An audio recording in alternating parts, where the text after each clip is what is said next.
Welcome to Bearing Light, a podcast of the Georgia Bulletin, news source of the Archdiocese of Atlanta. I'm Nicole Golden. Today, reporter Andrew Nelson and I are joined by Lisa Cordell and Kim Shields of the Office of Catholic Schools. Lisa is director of the new Open Doors program that supports students with learning disabilities, and Shields is associate superintendent for curriculum and instruction. I hope I got all of that right. Great. Sounds good. Thank you. Welcome, and thank you for making the time to be with us today. Thank you for having us. Yeah, we our reporter, our coworker. Hi, Nicole. It's Andrew. Hello, Andrew. How are you? I'm good.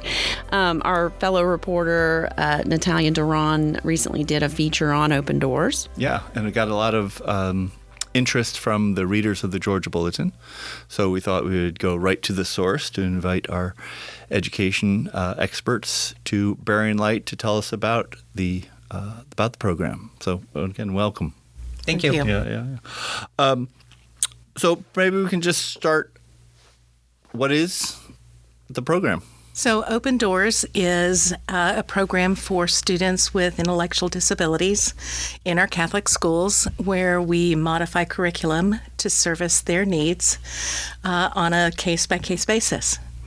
Oh, great. Okay. Can you tell us a little bit about what the schools were able to do before Open Doors? Like what how did you all? I would say most of our schools have some type of learning support program where the kids are either pushed, the person pushes in and assists the teachers with different lessons, teaching kids strategies. Maybe they needed something different, or a pull-out where they'd go to a room.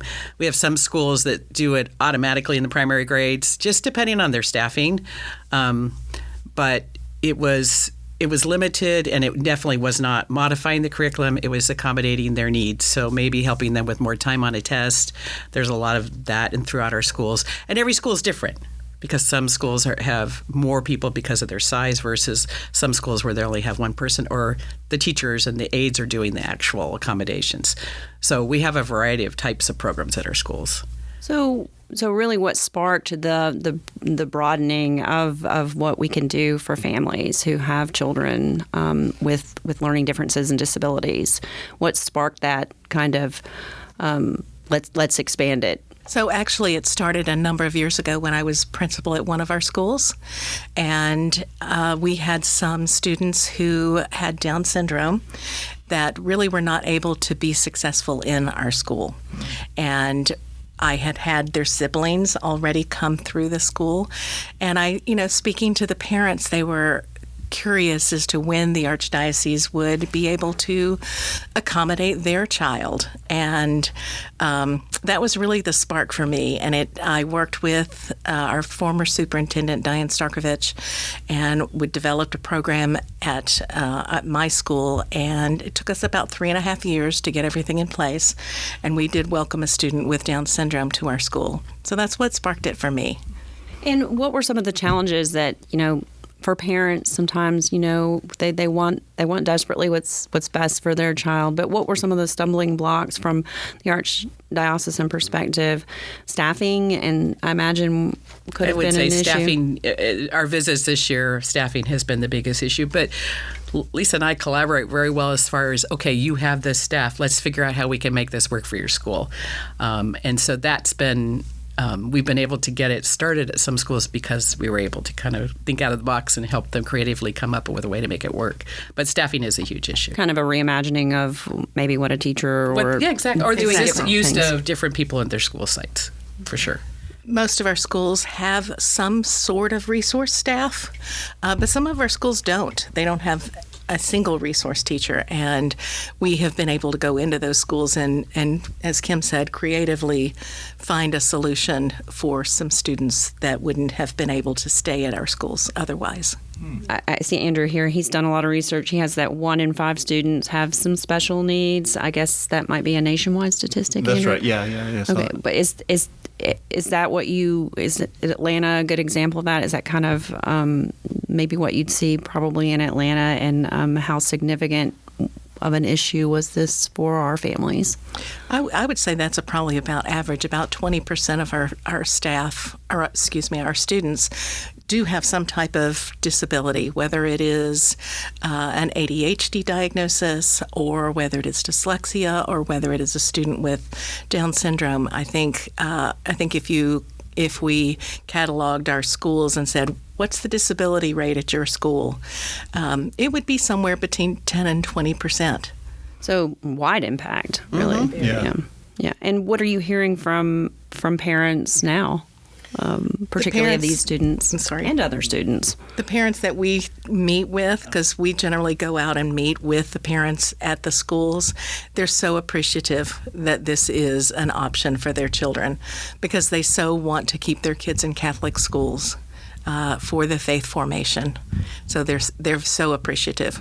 And we're actually expanding to the high schools. And so they now have a strand K-12.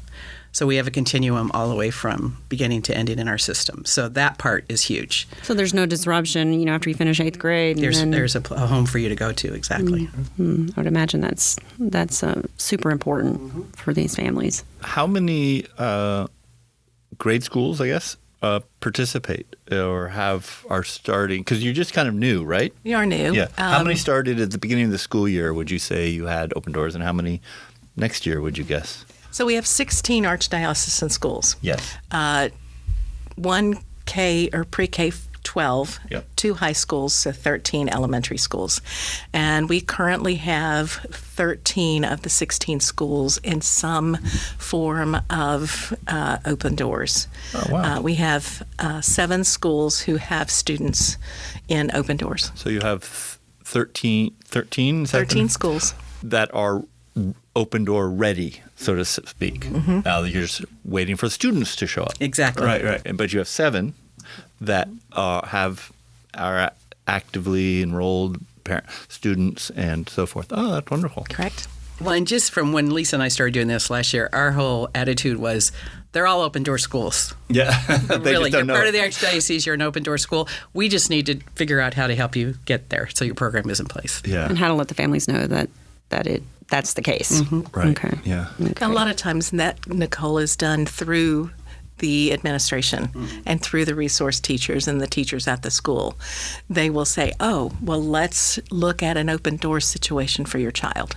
Mm-hmm. And the pastors as well. So we're working on the parish side. The schools should be working with the pastor to make it a whole community effort. Right, because some of those families might be in the pews Exactly. but don't have another child in the school. Word of mouth is huge. This is what Lisa and I are finding out. So people are hearing about your article was amazing because we both got emails and phone calls about, well, what does this mean for my child? Sure. But we also are finding that we're being supported financially because of this as well, and that's been amazing. Yeah. I imagine part of the challenge might be because of past history, people, I don't want to say have a bitter taste in their mouth, but they, as you say, word of mouth might be, oh, don't bother showing up at the local Catholic school. Right. They didn't accommodate, they didn't serve my child. Right. So don't bother. The worst thing a principal when I was a principal, the thing that really broke my heart the most was to have to say, sorry, we don't have the resources for your child. Yeah. So I was at a school where I had teachers that learned how to become trained dyslexic trainers with kids. Yes. And we did it at the school. We all did it. I even went to the training and I even worked with kids. Yeah. Because we wanted our community to understand this is a piece of what we're all doing. To help our students. And at the time, they were saying every classroom had at least 20% of your kids that were dyslexic. How are you, I know it's early, but how are you measuring success at this point? Success at this point is at the school level, of course, because it is early. And we write an ISSP for students. I'm sorry, what's an IISP? Yes, Lisa. We don't. Yes, Lisa. Yeah. How do you describe worries. that? Now we're going to give you acronyms. An ISSP is an individualized student learning plan. Okay. So it is kind of like an IEP that you're used to hearing. We don't use IEPs in Catholic schools, so we use ISSPs. Oh, okay. And in that ISSPs are goals for each of the students with specific measures. It might be a benchmark test. It might be, it just depends on what the goal is. And so it's at the measurement of success right now is at the school level. And Kim and I were just talking about one of the students that is just making leaps and bounds because of the supports that we've put in place. Is what that student needed. Oh, that's great. I guess one matter could be, you said 6 schools have students, right? 7. 7, excuse me. Will have all the students succeed? I mean, to the best of your knowledge, and are they coming back next year? Right, that would be. As far as we know, we have not heard otherwise. Absolutely. Oh, that's fantastic. Oh, great. That's a That's a good great measure. Yeah, right. Like they're coming back. Well, and we look at quantitative data as well with the kids, and so they're using that to figure out some of the goals and where they need to push them to, and so that's part of it as well. Yeah.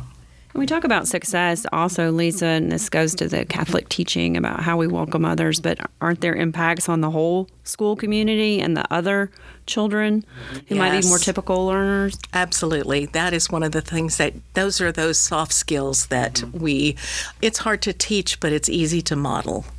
And when we bring in students with disabilities, we teach not just academics, but we teach empathy, we teach patience, we teach collaboration, and those are really what our families are also looking for their children. They're looking for their children to belong in a Catholic-based community. And it does impact not just the student with the disability, but it positively impacts the entire class and the staff and faculty at the school. I was going to say that adults probably learn some things as well about. They do. Oh yeah, that's why we're supposed here to do and why this. we're doing this. Yeah. You at the 7 schools, like, do you meet with or is a student like? If my child shows up at a school, other parents aren't necessarily going to be notified that she might have special needs or anything like that. So there's not a letter going out. They're just their classmate. The new student is a classmate. Well, and part of the process of introducing this to the schools was Lisa did a lot of training on what is open doors. She would go to the schools. She'd go anywhere if it was necessary. If she was invited. So that there was education. We're going to a function tomorrow morning at St. Pius about education for parents. So, that just getting out there, putting it in newsletters, that's why it's important that it gets out in the parish, because we want them to know what the schools are doing and the impact that it could have on everybody. Yeah. That's great. Kim, you're sort of the curriculum expert, right? Is that fair to call you that? It is. Can we talk more about specific student needs that can be accommodated that maybe weren't before? One of the things that we're very excited about is we do a summer institute every year, and we usually offer a variety of courses. This year, our summer institute is Universal Design for Learning, which means to teach teachers how to teach all students.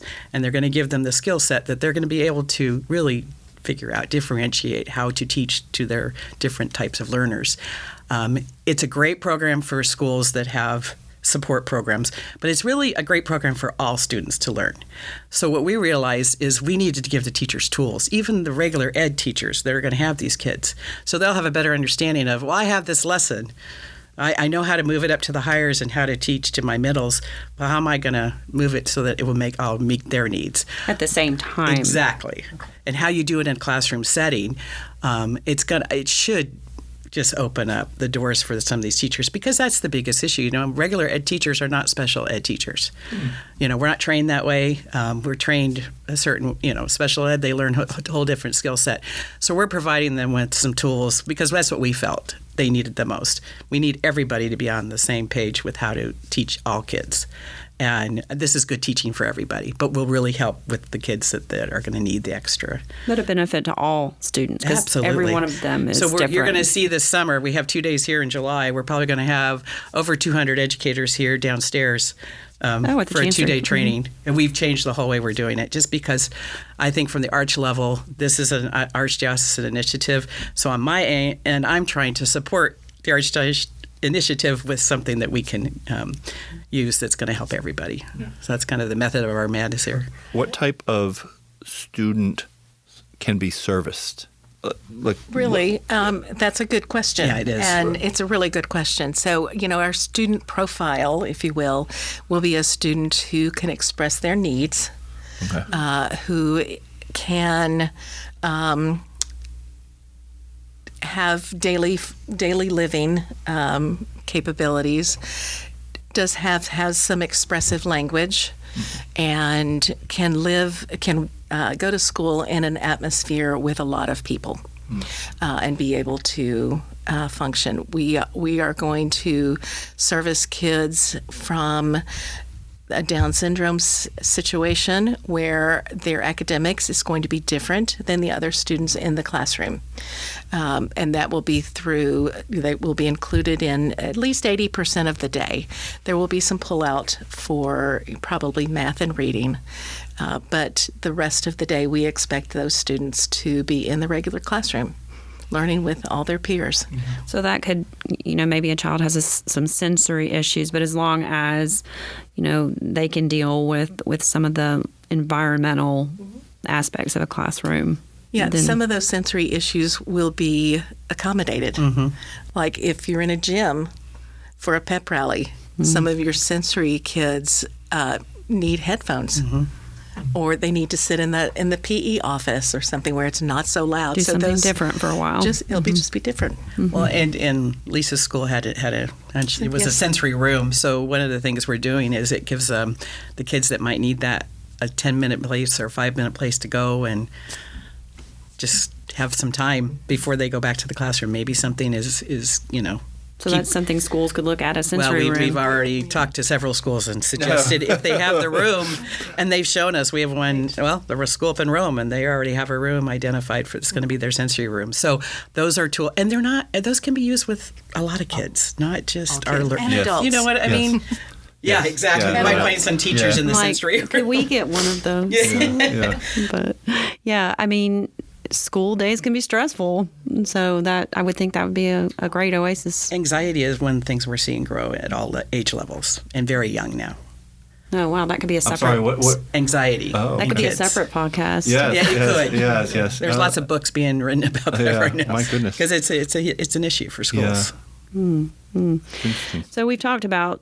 I'm sure sometimes you have to have difficult conversations too with parents where it might not be a good fit quite yet, or maybe we just won't be. And how do you handle those types of situations? Those conversations are difficult no matter what.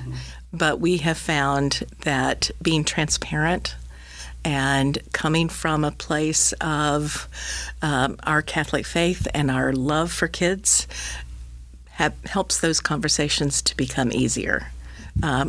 We have had conversations with parents where we have said, I am so sorry, but right now at this school we are not able to help your child be successful. In the future, when the program is larger, we hope to be able to. And you all are planning for growth, Kim, right? Absolutely. So that could be. We have big dreams. Big dreams. Like to see the high schools have about 18 kids possibly at some point. Yes, definitely. Yeah. On that note, Kim, maybe you can talk about how do you work with the administrators, principals, the teachers, and ask them to reimagine their resources? How do you determine what's realistic for the school? Pretty much how we've done it is just gone in and really talk about what this could look like. And then to give education. Once you get education into some of these people, it's the buy-in starts.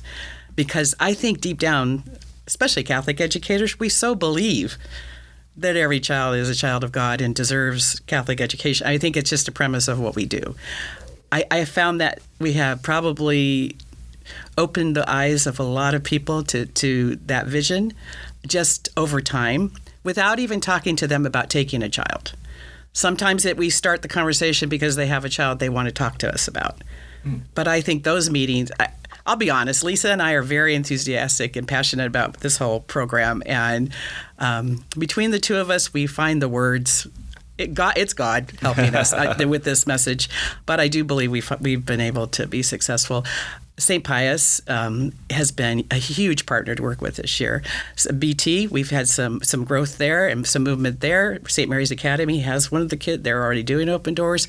So I just think the message is out there, and I think behind the support of the Archdiocese, I think people are are realizing the need for programs like it this. sounds like you just kind of have to help people imagine what it could look like, right? Exactly. They've sort of had this format in this box. We take you out of your box. Yeah, and just think a little bit like, hey, this is what we did at this school. And I think we took, like I told you, we took a bunch of high schoolers to a school in South Carolina. I don't think anybody walked away from there thinking, oh, there's got to be a way we can do. I know they all thought there's got to be a way we can do this. Yeah. So I do know visualization of this program and actually in action is huge. Yeah. Yeah. The financial component of this, I'm sure there's added cost. Is that a cost that's passed along ever to parents, or how is that handled? And are there opportunities for Catholics who think, wow, this is great, I'd like to support that? Can you, Kim or Lisa, All the above. talk about those issues? The financial piece is huge because when we go into some of our schools, they don't have enough resources yet to support our students. And so we are drawing from outside tutors or outside parapros at the parents' cost at this point. As Kim said, our Summer Institute is being funded by a donor. The whole thing, and it was Lisa asking at Catholic Foundation, do you have anybody that might want to support this? Yeah. The next thing we knew, we were invited to a meeting. The Catholic Foundation they don't have Georgia. children in Catholic schools yet. Nope. They're going to. Yeah. They heard about the program. Yeah. So the Shout funding out to piece. Catholic Foundation. Oh, absolutely. For doing that. They were amazing to connect us. It was That's great. Yeah. We know that at the archdiocesan level, at the Office of Catholic School level, that we would like to do some fundraising because it's important that we support our schools and our teachers and our administrators as much as we can, other than us just showing up and telling them what's good for their schools. So we have started to kind of look into that as well. But the financial piece is interesting, and we are always open for donors. And there are a couple grants that we've been able to get. The other thing is there's some funding through SB 10 and Katie Beckett funding, which we can tap into that depending on the child. And That's a Medicaid waiver? Katie Beckett. Beckett is, yes. Okay. Andrew, is there anything else you'd like to? No, this is very informative, and I really hope, and I would imagine parents will be knocking on your door to ask more questions, get some details, which leads me, how can people get in touch? What's the best way, short of your cell phone number? What's your email, please? Yes. Can you repeat that or yes, say the it? best way for us, I believe, is email. Yes. I don't work in the office very much. I'm You're not on at the the road. schools. Yes, Yes. yeah. So my email address is Cordell, Cordell, @archatlanta.com. Okay.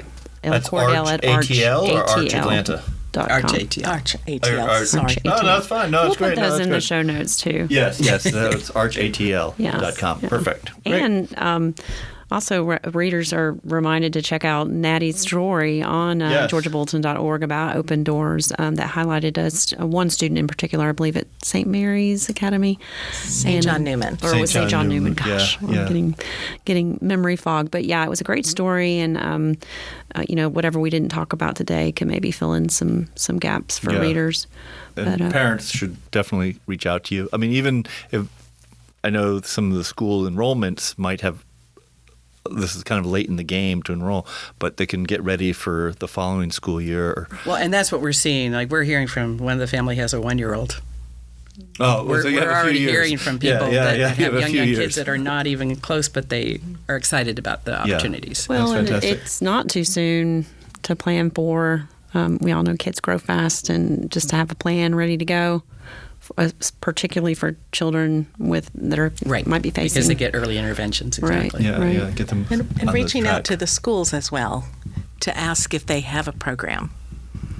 Because for parents to reach out to parents schools. to reach out to schools, because then they will reach out to us. Then principals may be like, oh, we have a person. Yes. Right. Yeah, a little grassroots Exactly. conversations. It's our Catholic way, I Yes. think. Yes, exactly. That would be wonderful. Well, thank you both. Really Thank you. informative. This is Thank really, you. really great. Yes, Thank and you. we didn't share a whole lot about you all. I mean, can you just share the parishes that you attend so that people might be able to connect with you on that level as well? Lisa, you go to... Sure. I'm at Prince of Peace out in Flowery Branch. Great. Been there a couple of years. We moved from OLA, where we had been for a number of years, and we downsized and Moved up to country. changed parishes. Yes. And I go to St. Anne's in Roswell. Great.